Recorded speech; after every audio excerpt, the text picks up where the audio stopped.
I visited the celebrated nutritionist Patrick Holford at his home in the Black Mountains in Wales. Holford has been working with nutrition since the early 80s, when it didn't exist in any formal capacity. He doesn't hail from a scientific background. In fact, his degree in the late 70s was in experimental psychology from the University of York. But this, together with insights from his own personal experiences, led him to be interested in what were radical ideas in psychiatry. The young Holford came across work such as Dr. Carl Pfeiffer's Mental and Elemental Nutrients, famous for Pfeiffer's Law. For every drug that benefits a patient, there is a natural substance that can achieve the same effect.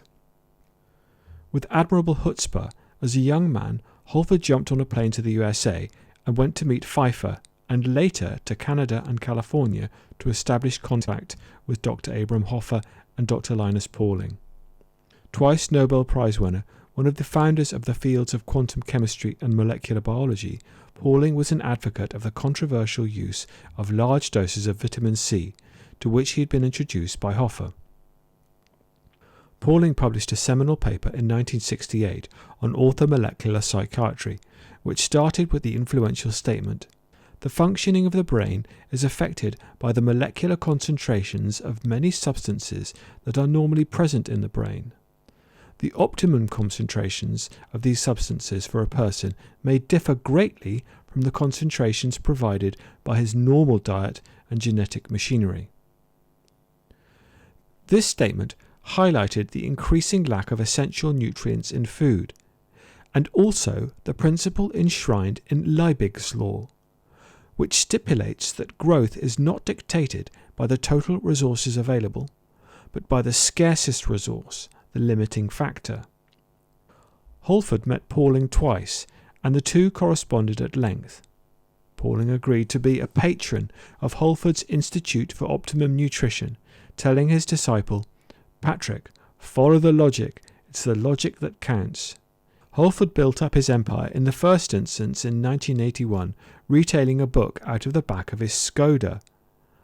After retiring from ION, he wrote the Optimum Nutrition Bible, which sold several million copies and is translated into over 30 languages. The book is currently fueling a growing awareness of the principles of optimum nutrition in China. Are supplements necessary? Surprisingly, it is still a battleground. A new breed of nutritionists with an anti-supplement bias who have emerged through the medical establishment are only the latest wave to tell us that eating food and taking Big Pharma's medications will suffice to attain optimum health. I took that view myself with my animation on vitamin C, a nutrient the baseline of which plausibly can be satisfied by eating vegetables. However, when it comes to many others, there is a strong argument that the conditions of our existence in Western society have been so far degraded from that which we evolved in that supplements have regretfully become a necessity. To take just 4 examples which point to a need for supplements. Fully clothed, indoor, and protected by sun cream, we become deficient in vitamin D. Our crops, grown in nutrient-deficient, lifeless soils by industrial agriculture, have plummeting amounts of zinc and iron. Our sanitized environments have insulated us not only from bacteria that is challenging to us, but also that which benefits us. As well as the contraction of the consumption of oily fish in our diets, which is contributing to omega-3 loss, in their book, What Your Food Ate, Dave Montgomery and Anne Baclay focus on the critically diminishing omega-3 levels in dairy products and meat from animals fed not grass as they should be, but grain. A really dazzling chemist, he has successfully wooed the cream of international and institutional medicine to support his recent cause, the Food for the Brain project. This has established a strong challenge to conventional medicine, which has made little progress with Alzheimer's drugs that rest upon the increasingly shaky-looking amyloid hypothesis. Holford, in contrast, has argued for the vital importance of addressing dietary and nutritional factors. In recent years, Holford has set up a farm and retreat centre in the Black Mountains of Wales. It's fascinating that he is now growing a large part of his own nutrition. By this action he has proved that, as much as he values the roles of supplements, nutrient-dense food is for him the gold standard. In essence, it's kind of a model for how to live in a sustainable way. So most of our power we derive solar and sell back to the grid and buy a little bit of electricity. Our water comes from the mountains. I haven't bought a vegetable or fruit for a very long time, so we're growing as much as we can in a highly sustainable way. So Patrick has alpacas here in this field. And do they come when they're called? They may do. We'll find out in a minute. Hey Wolfie, come and say hi. They like you. Yeah. They're so dear. Ooh, what's that? Yeah. And generally the alpacas will protect the chickens from foxes. Foxes don't like alpacas. You're particularly interested in aspects of nutrition? Well, yeah. I'm a pegan. And that's like, the P is for pescatarian, for good reasons. I think we have to eat marine food. And the E is for eggs. And otherwise I'm effectively a vegan. I have very little meat. I have no milk. I usually say I'm 67. I'm still breastfeeding from another species of animal. Do you think I'm weird? Because there's no mammal that keeps consuming dairy products past that rapid infant growth phase. To build a brain, you've got to have omega-3 and you have to have phospholipids, and phospholipids are really rich in eggs. We catch the water from the roofs of our buildings and they go into these tanks in here, and then from there they're going to go all the way down to where we grow the veg. So, you know, step by step we're making this as sustainable as possible, using every resource, and just, you know, it's kind of a model for how it can be done.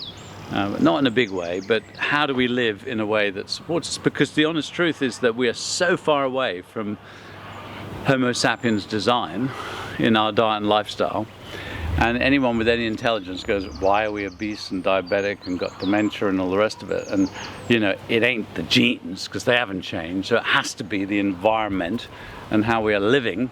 And you know, that has to be the point of change. So we've got, you know, a bit under an acre here, and to clean up the last bit of ground, what we do is cover it.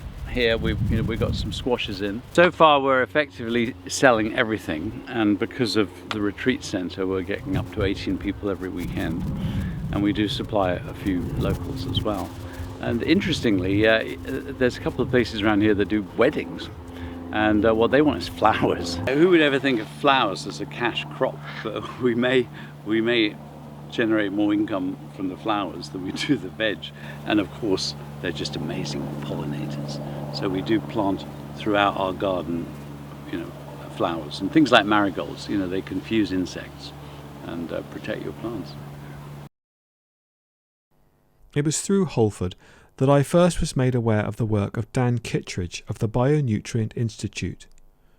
Kittredge claims to have coined the term nutrient density and is having some success in establishing a universal standard for it. Applying the science of spectrometry, the Bionutrient Institute have developed a bionutrient meter which gives an indication of the degree of phytochemicals in food, and it is argued that this corresponds to nutrient density. Elevated levels of meter readings correspond to higher amounts of soil respiration. Soil respiration is the carbon dioxide output of soil and an indication of the liveliness of its microbiome. Fascinatingly, the one measure that Dan has found predicts nutrient density, and that's our mission here, is how to get the most nutrient dense foods, is a measure of the respiration of the soil.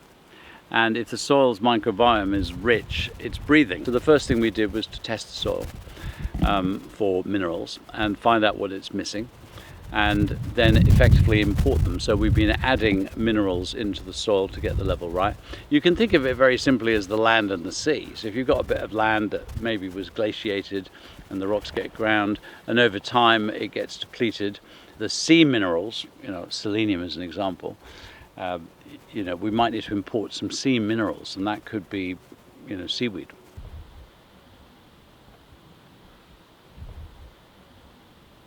I mean, you know, when a baby is born, the baby gets inoculated through a vaginal birth by the mother's microbiome. So we do the same with seeds, and that is we've got a special sort of microbiome rich mix, and we soak all our seeds first, so in a sense they get inoculated with, with the right fungi and bacteria, and it makes them grow and develop their whole root network much more efficiently, and consequently the plants are much stronger.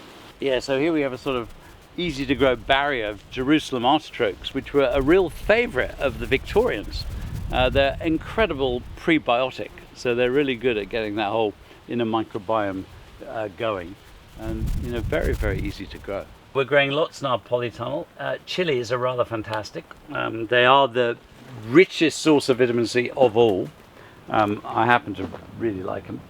We've got lots of tomatoes. They're incredibly strong. I mean, we are in cold Wales, and we have aubergines and we have peppers. Cucumbers just are phenomenally abundant. When we grow tomatoes, there's nothing nicer than having a bit of basil, courgettes.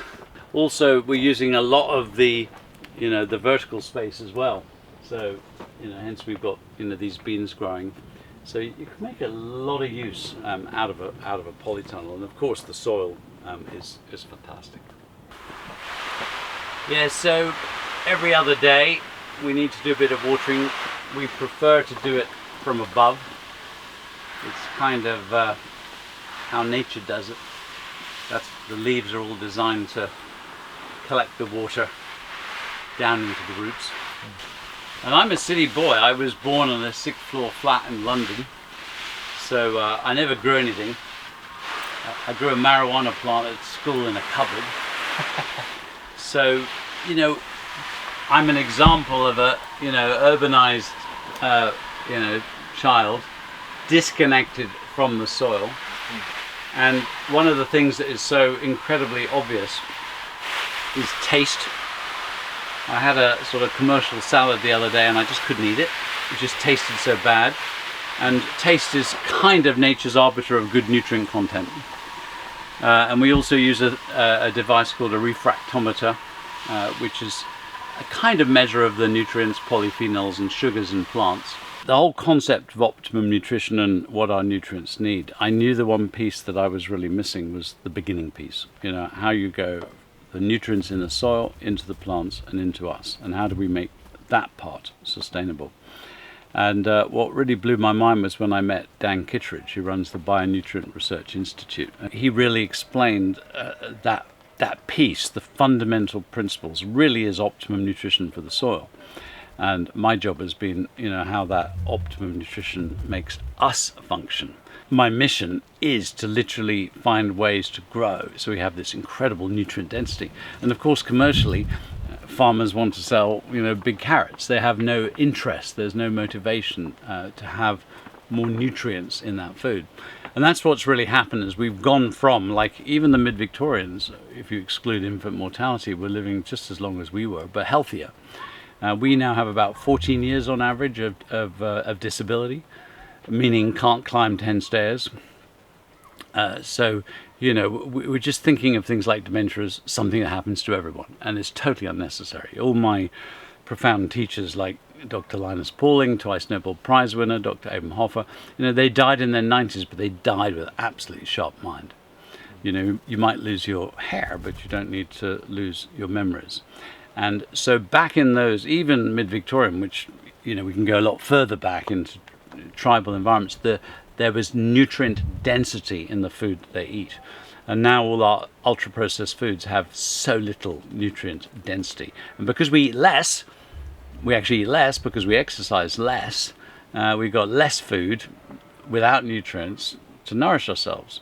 And even though we may not immediately suffer from scurvy or beriberi, like serious deficiencies, we've got this background of lack of nutrients, and eventually body systems start to shut down. And in effect, it's the same thing driving dementia, diabetes, heart disease, autoimmune disease. It's just kind of where the problem first hits. And that's what's being completely missed by the pharmaceutical industry. You try to find, one thing for each disease. So at the moment, we have an entire food industry and drug industry that is, privatized and making money.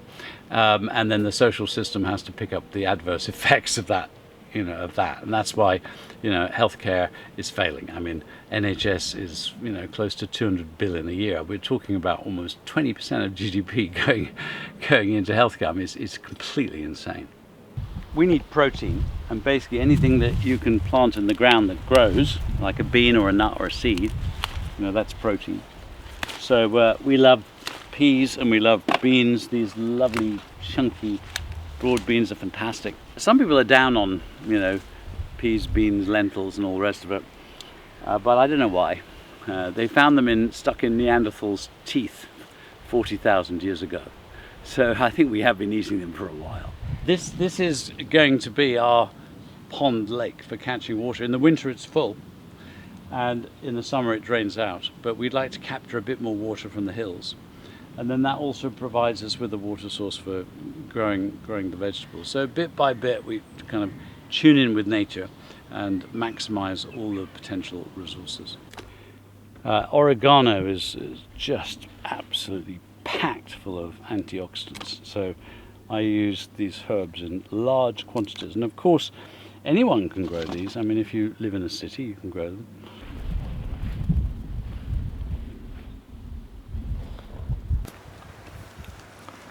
Yeah, a couple more days and we've got cherries. It's always a tremendous pleasure meeting up with Holford, who is an inspired, free thinker and an entirely enchanting maverick.